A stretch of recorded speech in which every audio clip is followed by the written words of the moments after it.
misli ko'rilmagan rangga bo'yab qo'ydek iltimos qilding-ku.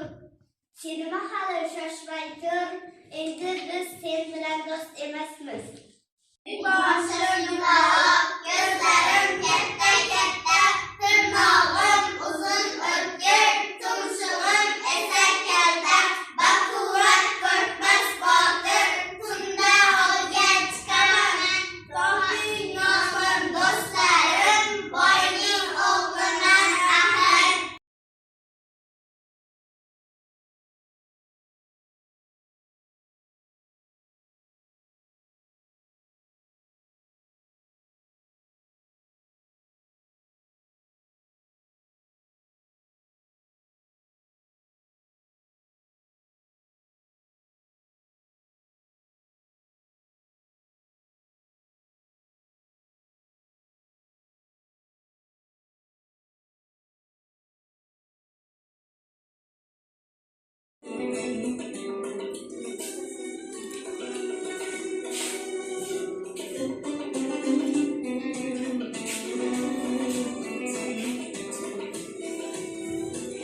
Başta özünüze yapıştınız.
O'zni Jangul ashila tutmak kerak, bizni unutganni unutmak kerak, shu taraf gulbonga suv berib, o'zlarini g'amni quritmak kerak.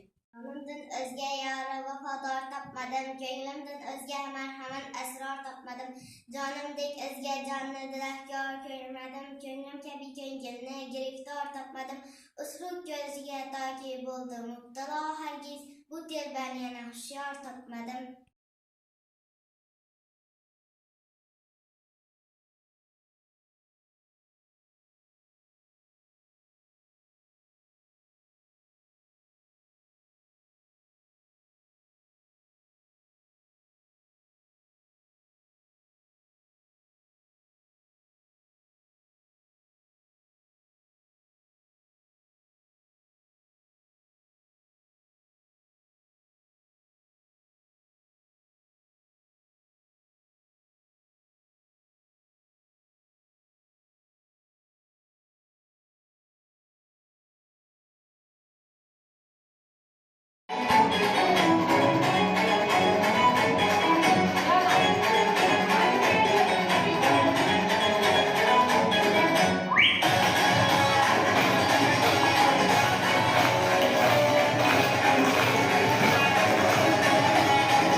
Peki nereye gidiyorsun?